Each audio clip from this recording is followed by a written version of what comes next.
Тәуелсіздіктің 25 жылдығы аясында шаһарымызға Петропавл мен Қарағанды қалаларынан мұғалімдер мен оқушылардан құрылған арнайы экспедиция келді. Олар бір апта көлемінде өздерінің ғылыми жобаларына қатысты ізденіс жұмыстарын жүргізбек. Туған елге тағзым атты өлкетану зерттеу акциясы еліміздегі Назарбаев зияткерлік мектептерінде қазанның 22-сі мен 29-ы аралығында өтуде.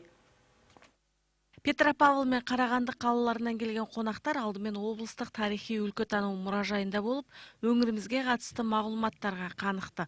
Оқушылар зерттеу жобасына оқу үлгерімдері мен жеке қызығушылықтары бойынша таңдалып алынған.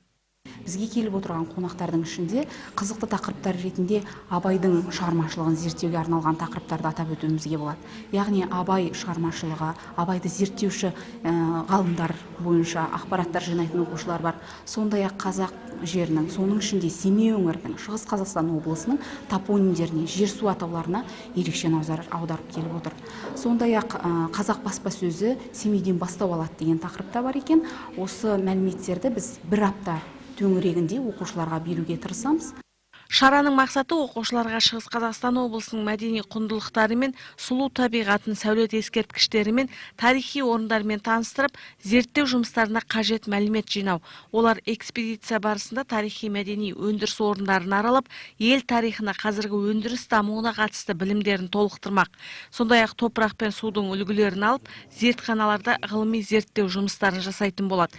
Мысалы, 8-ші сынып оқушысы Тамирис Елшібек 18-ші ғасырдағы қазақ-орыс қатынастары кезінде Семей өңірінде бекіністер салынуының маңыздылығы тақырыбындағы зерттеу жұмысына материалдар жинамақ. Семейге мен келетінімді біліп өте қатты қуанышта болдым. Себебі Семей өте ол киелі мекен. Семейге келуімнің менің мақсатым ол белгілі бір деректерді алу, Семей өнерін көру деген және белгілі өзіме мәліметтерді шоғырлап жинастырып, ең сонда ең қызықты жобаны жазып шығару. Оқушылар бір апта ішінде мұражайлармен қатар Жидебай мен Өскеменге арнайы бармақ. Сондай-ақ қаладағы өндіріс орындарын аралап, Курчатовтағы ұлттық ядролық орталық пен Шүлбі су қоймасының жұмысымен танысатын болады. Экспедиция барысында жас зерттеушілер қалалық мұрағатта да жұмыс істемек.